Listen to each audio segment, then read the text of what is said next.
कहानी चंद्रपुर नाम के एक छोटे से गांव की है, जहां रमेश नाम का एक किसान रहता था। चंद्रपुर गांव में रमेश अपनी पत्नी रेखा और बेटी शीतल के साथ एक छोटे से घर में रहता था। रमेश के माता पिता का निधन बहुत पहले हो चुका था। उसके पास गांव में छोटी सी जमीन थी, जिस पर वह दिन रात मेहनत करके अपने परिवार का पालन पोषण करता था। अपने पति की मदद करने के लिए रेखा भी गांव के एक जमींदार के यहाँ साफ सफाई का काम करती थी। दोनों मिलकर अपने परिवार के लिए जी तोड़ मेहनत करते थे। वैसे तो चंद्रपुर में गर्मी का मौसम मार्च खत्म होने के बाद शुरू होता था, पर इस बार की गर्मी मार्च के शुरू होते ही अपने चरम सीमा पर पहुंच गई थी और हर साल गर्मी में चंद्रपुर गांव का तापमान 40 डिग्री तक आम तौर पर पहुंच जाता था। पर इस बार की गर्मी ने हर बार का रिकॉर्ड तोड़ दिया था। इस बार का तापमान 45 डिग्री छू चुका था। इस गर्मी ने सबका जीना मुश्किल कर दिया था। तेज धूप और लू के कारण गांव वालों की मुश्किलें और बढ़ गई थीं। हर तरफ लू का कहर था। गांव के लोग सुबह से लेकर रात तक इस भयंकर गर्मी से परेशान थे। सूरज की तपिश ने सबको बेहाल कर रखा था। इसी बीच एक दिन रमेश के घर पर हे भगवान, ये कैसी गर्मी है। देख रहे हो रमेश, इस साल कितनी अधिक गर्मी है।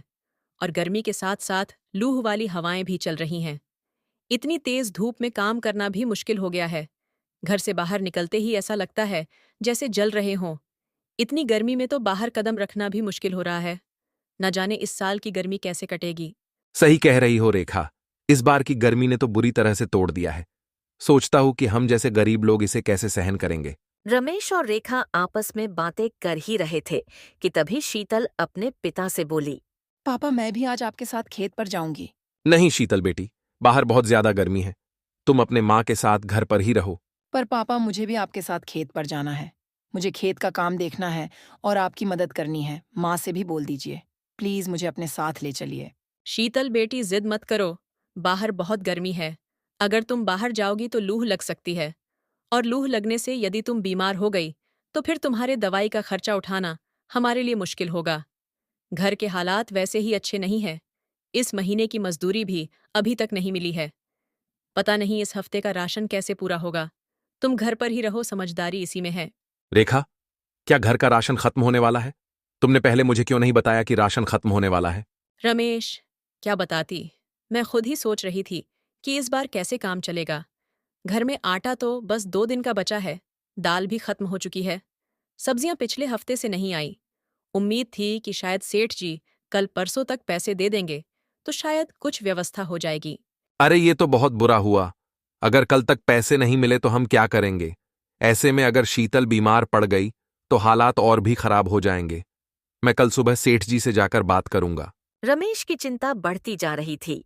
गर्मी और लूह ने पहले ही हालात मुश्किल कर दिए थे और अब घर में राशन खत्म होने की बात ने उसे और बेचैन कर दिया। वो रेखा और शीतल की तरफ देखता है, मानो उनसे कुछ कहना चाहता हो, लेकिन शब्द नहीं निकलते। तभी शीतल ने बड़े मासूमियत से कहा। पापा, अगर पैसे नहीं हैं तो हम अपने खेत से लाकर कुछ खा सकते हैं। जैसे पिछले साल आप अपने खेत से बाजरा लेकर आए थे, जिसकी हमने रोटियां बनाकर खाई थीं। बेटी, वो बाजरा अब हमारे खेत में नहीं है। उसे बेचकर ही तो पिछले साल का कर्ज चुकाया था।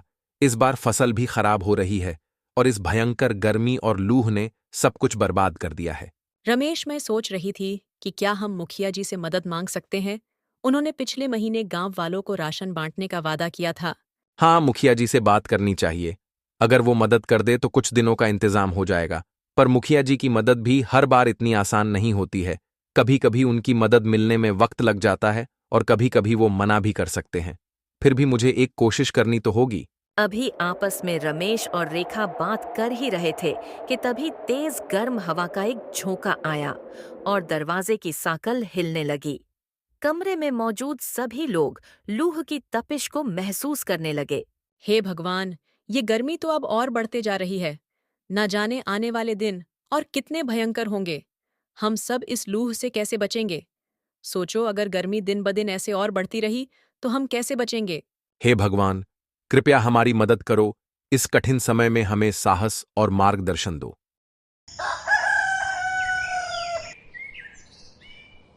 अगली सुबह रमेश ने तय किया कि चाहे जो हो वो मुखिया जी से मदद मांगने जाएगा, क्योंकि अब बढ़ते गर्मी और भूख ने उसे चिंतित कर दिया था। उसने रेखा और शीतल को घर पर रहने को कहा और खुद मुखिया की घर की ओर निकल पड़ा। कुछ देर चलते चलते वो मुखिया के घर पहुंच जाता है। मुखिया जी, हमारे हालात बहुत बुरे हैं। घर में राशन पूरी तरह से खत्म हो चुका है। भीषण गर्मी और लूह के चलते कामकाज भी बंद हो गया है। अगर आप थोड़ी मदद कर दें तो आपका ये एहसान मैं जिंदगी भर नहीं भूलूंगा। रमेश, ये मेरी जिम्मेदारी थोड़ी है। हर कोई मदद के लिए मेरे पास ही आ जाता है। तुम लोगों को तो जैसे आदत हो गई है दूसरों पर निर्भर रहने की। नहीं मुखिया जी, मैं मेहनत से कमाने वाला आदमी हूं, भीख नहीं मांगता। लेकिन इस बार हालात ने मजबूर कर दिया है। भीषण गर्मी और लूह ने खेतों की फसल जला दी है और मेरा परिवार भूखा है। कृपया मदद कर दीजिए। चुप रहो। अगर गरीब हो तो अपने गरीबी को स्वीकार कर उसके साथ जीना सीखो। यहां आकर रोने धोने से कुछ हासिल नहीं होगा। मेरे पास फालतू समय नहीं है, इसलिए यहां से चले जाओ। ऐसा मत कीजिए मुखिया जी, मेरी मजबूरी को समझिए। आप हमारे गांव के मुखिया हैं। अगर आप ही हमारे साथ ऐसा व्यवहार करेंगे तो हम किसके पास मदद मांगने जाएंगे। रमेश की ये बात सुनकर मुखिया बहुत भड़क जाता है और अपने घर के नौकरों को आवाज लगाकर कहता है। अरे चेतन विकास, सुनो तो जरा, इसे यहां से बाहर कर दो और आगे से इसे मेरे घर में कदम भी नहीं रखने देना। फिर मुखिया के घर के नौकरों ने रमेश को धक्के मारकर मुखिया के घर से बाहर निकाल दिया।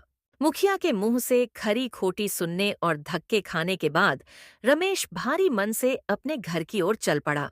रमेश जैसे ही अपने घर आया, उसने देखा कि रेखा बिस्तर पर लेटी हुई है और उसकी बेटी शीतल उसके पास बैठी हुई थी।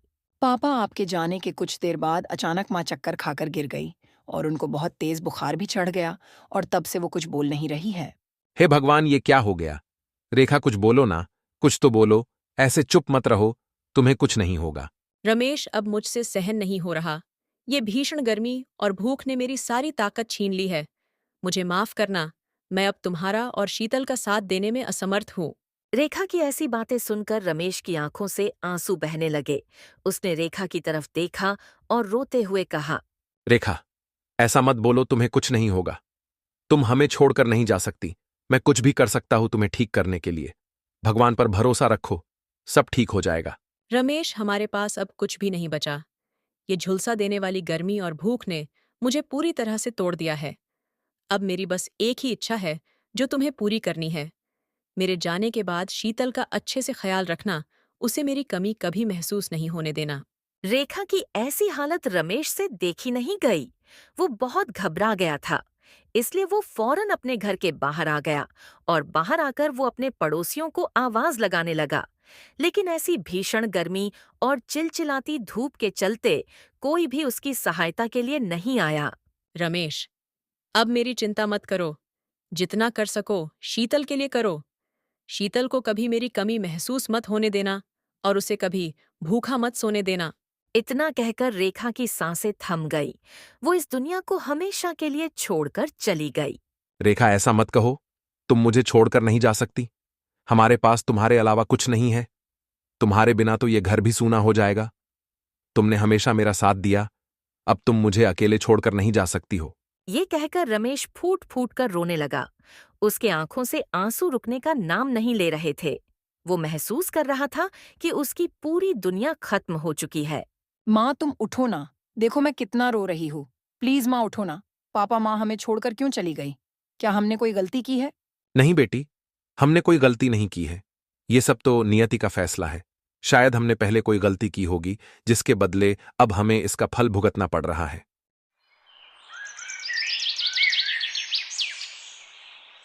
रेखा के जाने के बाद कई महीने गुजर गए। अब रेखा के जाने के बाद रमेश और शीतल के जिंदगी में जैसे अंधेरा छा गया था। छोटे से घर में अब एक अजीब सा सन्नाटा था। बिस्तर पर पड़ी रेखा की निशानी और उसकी जगह बस अब उसकी यादें रह गई थीं। रमेश कई रातों तक रेखा की याद में सो नहीं सका। पापा माँ हमें छोड़कर क्यों चली गई? क्या हम उन्हें वापस नहीं ला सकते? बेटी, तुम्हारी माँ ने हमें नहीं छोड़ा। वो अभी भी ऊपर से हमें देख रही है। अब हमें और मेहनत करनी होगी, क्योंकि तुम्हारी माँ चाहती थी कि हम कभी हार ना माने। रमेश की आंखें ये कहते हुए फिर नम हो गई। उसने शीतल की ओर देखकर अपने आंसुओं को रोक लिया, क्योंकि वो अपने आप को अपनी बेटी के सामने कमजोर नहीं दिखा सकता था। देखते देखते इसी तरह कई दिन और बीत गए। फिर एक दिन सुबह रमेश जब अपने घर के बाहर बैठा था, तभी गांव का सेठ मनोहर वहां पहुंचा और बोला, रमेश, अब तो 6 महीने बीत चुके हैं। मेरा कर्ज तुम अब तक नहीं चुका पाए हो। तुम्हें पता है ना, अगर तुम मेरे पैसे नहीं लौटा पाए तो मैं तुम्हारा घर और तुम्हारा खेत दोनों नीलाम करवा दूंगा। सेठ की बात सुनकर रमेश का चेहरा चिंता से भर गया। उसकी माथे की लकीरें और गहरी हो गईं। उसने सिर झुकाते हुए कहा, सेठ जी, मैं पूरी मेहनत कर रहा हूं, लेकिन अभी तक पैसे नहीं जुटा पाया हूं। मुझे थोड़ा और समय दे दीजिए। देख रमेश, बहाने बनाने से कुछ नहीं होगा। तुम्हारे पास केवल 10 दिन है। अगर इतने समय में कर्ज नहीं चुकाया तो नतीजे भुगतने के लिए तैयार रहना। मनोहर रमेश को धमकाकर वहां से निकल जाता है और सेठ का ये कहकर वहां से चले जाना किसी संकट से कम नहीं था। वो सोचने लगा कि अब उसे क्या करना होगा। उसकी सोच बार बार अपनी बेटी की ओर जा रही थी। देखते देखते कुछ दिन और गुजर गए और अब रमेश की चिंता और बढ़ती जा रही थी। 10वां दिन करीब आ गया था। तभी अचानक एक दिन उसका पुराना दोस्त प्रेम गांव वापस आया। प्रेम और रमेश बचपन के दोस्त थे, लेकिन कुछ सालों पहले रोजगार की तलाश में शहर चला गया था। अब वो काफी पैसे वाला हो चुका था। जब वो रमेश के घर पहुंचा तो उसने देखा कि रमेश गहरे विचारों में डूबा हुआ है। अरे भाई रमेश, तू इतना परेशान क्यों है? क्या हुआ? कोई परेशानी है तो बता। फिर रमेश ने अपने दोस्त को सब कुछ बता दिया, सेठ के कर्ज और उसकी धमकी के बारे में। ये सब सुनकर प्रेम का दिल पिघल गया और उसने रमेश से कहा, रमेश, तू फिक्र मत कर। दोस्त क्या कहने के लिए होता है। ये ले सारे पैसे लेकर जा और सेठ का कर्ज चुका दे। प्रेम की बात सुनकर रमेश की आंखों में आंसू आ जाते हैं। वो भावुक होकर बोला, प्रेम भाई, आज तुमने मुझे और मेरी बेटी को एक नई जिंदगी दी है। मैं तुम्हारा ये एहसान जिंदगी भर नहीं भूलूंगा। अगले दिन रमेश सीधा सेठ मनोहर के घर पहुंच गया और अपना सारा कर्जा चुका दिया। ये देख सेठ हैरान हो गया, लेकिन उसने अपने पैसे लेकर रमेश को कर्ज से मुक्त कर दिया। सेठ जी, मैंने आपके सारे पैसे चुका दिए हैं। अब आपके और मेरे बीच कोई लेन देन बाकी नहीं है। ये सब तो ठीक है रमेश, पर एक बात बताओ, इतने पैसे तुम्हारे पास आए कहां से? सेठ जी, पैसे कहीं से भी आए, पर आपके पैसे तो मिल गए ना। इतना कहकर रमेश वहां से निकल गया। चलते चलते वो कुछ दूर गया ही था, तभी उसे रास्ते में एक बूढ़ी औरत मिली, जो उसे परेशान देखकर बोली, बेटा, तुम्हारी पत्नी के बिना तुम्हारा जीवन अधूरा सा लग रहा है। मुझे पता है कि तुमने उसके लिए बहुत दुख और दर्द सहा है, लेकिन याद रखो, जीवन कभी थमता नहीं, इसीलिए आगे बढ़ते रहना होता है। बूढ़ी अम्मा की बातें सुनकर रमेश भावुक हो गया और उसकी आंखों में आंसू आ गए। फिर उसने भारी मन से कहा, अम्मा, आप सही कह रही हो। मेरी पत्नी के बिना मेरा जीवन सूना हो गया है। मैं अपनी बेटी शीतल के लिए खुद को संभालने की कोशिश कर रहा हूं, लेकिन कई बार ऐसा लगता है कि मैं हार जाऊंगा। क्या आप मुझे कोई तरीका बता सकती हो जिससे मैं अपनी बेटी की ओर अच्छे से देखभाल कर सकूं? रमेश की ऐसी हताश भरी बातें सुनने के बाद बूढ़ी अम्मा ने अपने पास से एक छोटा सा मिट्टी का मटका रमेश को दिया, परंतु वह मटका साधारण नहीं था। बेटा, तुम चिंता मत करो, मैं तुम्हारी मदद करूंगी। ये लो ये पवित्र मटका, इसे लेकर जाओ और अपने घर में भगवान के सामने रखकर सच्चे मन से प्रार्थना करो। भगवान तुम्हारी जरूर सुनेंगे, लेकिन ध्यान रहे, तुम्हें 7 दिनों तक इस मटके के सामने बैठकर अपने पत्नी के लिए प्रार्थना करनी होगी। रमेश ने बूढ़ी अम्मा की बातों को बहुत ध्यान से सुना और फिर बूढ़ी अम्मा से पूछा, अम्मा, क्या सच में इससे मेरी परेशानियां दूर हो जाएंगी? बेटा, विश्वास सबसे बड़ी शक्ति होती है। जब तुम किसी चीज के लिए सच्चे मन से प्रार्थना करते हो तो भगवान भी तुम्हारी मदद करने लगते हैं। अब जाओ और सच्चे मन से अपनी पत्नी के लिए प्रार्थना करो। फिर क्या था, रमेश ने अम्मा का धन्यवाद करके वो मटका लेकर अपने घर की ओर चल पड़ा। जैसे ही वो घर पहुंचा, शीतल दौड़कर उसके पास आई और कहा, पापा, आप कहाँ चले गए थे? मैं बहुत डर गई थी। अपनी बेटी को इतना परेशान देखकर रमेश अपनी बेटी से कहता है, बेटी, मैं कहीं नहीं गया था और तुम फिक्र मत करो, अब सब सही हो जाएगा। बस हमें भगवान पर भरोसा रखना होगा। रमेश ने बूढ़ी अम्मा से मिले मटके को अपने घर के मंदिर के पास रखा और गहरी सी सांस ली। उसके भीतर एक अजीब सी बेचैनी थी। रमेश ने पहले दिन मटके के सामने बैठकर पूरे मन से प्रार्थना की। हे भगवान, मेरी पत्नी चली गई। मैं मेरी बेटी के लिए जीना चाहता हूं, लेकिन हालात मुझे हर दिन तोड़ रहे हैं। अगर ये मटका सच में कोई चमत्कार कर सकता है तो मेरी मदद करो। शीतल ने भी अपने पिता के साथ प्रार्थना की। शीतल अपने माँ को बहुत याद कर रही थी। रात को जब वो सोने गई तो उसके आंखों में आंसू थे। रमेश ने उसका मन हल्का करने के लिए कहा, बेटी, हमें हिम्मत नहीं हारनी चाहिए। तुम्हारी माँ भी यही चाहती थी। दिन ब दिन गांव में हालात और बिगड़ने लगे। गर्मी बढ़ती जा रही थी। अब तो घरों के बाहर निकलना यानी अपने प्राणों को त्यागने का काम करना। रमेश को घर में वो मटका लाए अब 4 दिन बीत चुके थे, परंतु अब तक उसका कोई जादू रमेश को नहीं दिखा था। रमेश का मन विचलित हो रहा था। उसे अब समझ में नहीं आ रहा था कि भगवान उसकी परीक्षा ले रहे हैं या फिर ये मटका सिर्फ एक छलावा था। लेकिन फिर भी उसने प्रार्थना जारी रखी। अचानक चौथी रात एक अजीब घटना घटी। रात के समय जब शीतल और रमेश सो रहे थे, तभी अचानक तेज हवा चलने लगी। तेज हवा के कारण रमेश की नींद खुल गई। उसने देखा कि मटका हल्का सा चमक रहा था। ये देखकर उसके रोंगटे खड़े हो गए। ये चमत्कार देखकर वो मन ही मन सोचने लगा, ये क्या हो रहा है? ये मटका इतना चमक क्यों रहा है? रमेश ये सोच ही रहा था, तभी उसको अपनी पत्नी रेखा की आवाज आई। रमेश, हिम्मत मत हारो। ये मटका तुम्हारी परीक्षा ले रहा है। जो भी तुम्हें मिलेगा वो केवल तुम्हारे मेहनत और परिश्रम के बलबूते पर ही मिलेगा। अचानक से अपने पत्नी की आवाज सुनकर रमेश और चौंक जाता है। वो खड़ा होकर इधर उधर देखने लगा, लेकिन उसके अगल बगल में उसकी बेटी शीतल के अलावा कोई नहीं था।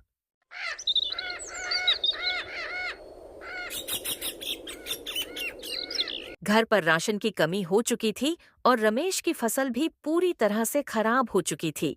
इसलिए सुबह होते ही रमेश काम की तलाश में घर से निकल जाता है। सुबह जब रमेश काम की तलाश में गांव के बाजार में गया, तब उसको पता चला कि चंद्रपुर गांव के पास ही एक नई फैक्ट्री खुल रही है और वहां मजदूरों की जरूरत है। ये बात सुनकर रमेश सोचने लगा, अगर मुझे उस फैक्ट्री में काम मिल जाए तो शायद मेरी सारी मुश्किलें खत्म हो जाएं। रमेश ये बात सुनकर बहुत खुश हो जाता है और अपने घर की ओर चल पड़ता है। अभी रमेश अपने घर के बाहर पहुंचा ही था, तभी गांव में रहने वाले सुधांशु चाचा उसके घर के बाहर मिल जाते हैं। अरे रमेश बेटा, कहाँ से आ रहे हो? कहीं नहीं चाचा, बस बाजार गया था काम की तलाश में। पर बाजार गया तो सुना कि गांव के बाहर कोई फैक्ट्री खुलने वाली है, तो बस वहीं निकलने की तैयारी करने जा रहा हूं। अगर वहां काम मिल जाए तो मुझे घूम घूम कर काम करने की जरूरत नहीं पड़ेगी। क्या बात है बेटा, मैं भी तुम्हारे पास इसी सिलसिले में बात करने आया हूँ। मैं भी उसी फैक्ट्री में काम कर रहा हूँ और वहां के सेठ जी ने मुझे मेहनती और भरोसेमंद लोग लाने को कहा है। तो क्या कहते हो, कल चलोगे मेरे साथ सेठ जी से मिलने? चाचा नेकी और पूछ पूछ, मैं अभी सामान बांध लेता हूं और कल आपके साथ चलने की तैयारी करता हूं। फिर क्या था, अगली सुबह रमेश चाचा के साथ फैक्ट्री के लिए निकल जाता है। रास्ते में चलते चलते रमेश सिर्फ वो नौकरी पाने की इच्छा कर रहा होता है। कुछ देर बाद दोनों फैक्ट्री पहुंचकर सेठ के सामने खड़े हो जाते हैं। फैक्ट्री का सेठ रमेश को फैक्ट्री में काम करने की सारी जानकारी उसे बता देता है और रमेश को फैक्ट्री में काम करने के लिए रख लेता है और उसे अगले दिन से फैक्ट्री आने कहता है। काम मिलने की बात सुनकर रमेश बहुत खुश होता है और खुशी खुशी अपने घर के लिए निकल जाता है। काम मिलने की खुशी में रमेश अपनी बेटी शीतल के लिए आज बाजार से अच्छी अच्छी खाने की चीज लेकर घर आता है। पिता को इतना खुश देखकर शीतल भी बहुत खुश होती है और अपने पिता से इस खुशी का कारण पूछती है। क्या हुआ पिताजी, आज आप बहुत दिनों बाद इतने खुश लग रहे हो? हाँ बेटी, आज मैं बहुत खुश हूं। आज के बाद हमारी सारी तकलीफें खत्म हो जाएंगी, क्योंकि मुझे गांव के बाहर नई वाली फैक्ट्री में नौकरी मिल गई है। अभी रमेश अपने बेटी से बात कर ही रहा था, तभी वो मटका फिर से चमकता है और उसमें से रेखा की आवाज आती है। रमेश, अब से तुम्हें खूब मेहनत करनी होगी और शीतल को वो सारी खुशियां देनी होगी जिसकी वो हकदार है। अचानक रेखा की आवाज सुनकर शीतल और रमेश दोनों चौंक जाते हैं। तभी रमेश को याद आता है कि आज ठीक 7 दिन बीत चुके हैं इस मटके को घर लाकर। रमेश भी समझ जाता है कि उसकी पत्नी उस मटके से उसका हौसला बढ़ा रही थी और अब से वो बहुत मेहनत करेगा और अपनी बेटी शीतल को एक अच्छी जिंदगी देगा। दोस्तों, इस तरह रमेश की मेहनत और विश्वास ने उसे उसकी परेशानियों से निकाल दिया। गर्मी की मुश्किलों से जूझते हुए भी उसने हार नहीं मानी और आखिरकार उसे एक नई उम्मीद मिल गई। तो दोस्तों, कहानी आपको कैसी लगी हमें कमेंट में जरूर बताएं। अगर आपको हमारी मेहनत पसंद आई हो तो हमारे चैनल को सब्सक्राइब करना न भूलें और बेल आइकन दबाएं ताकि नई कहानियों की नोटिफिकेशन सबसे पहले आपको मिले। धन्यवाद।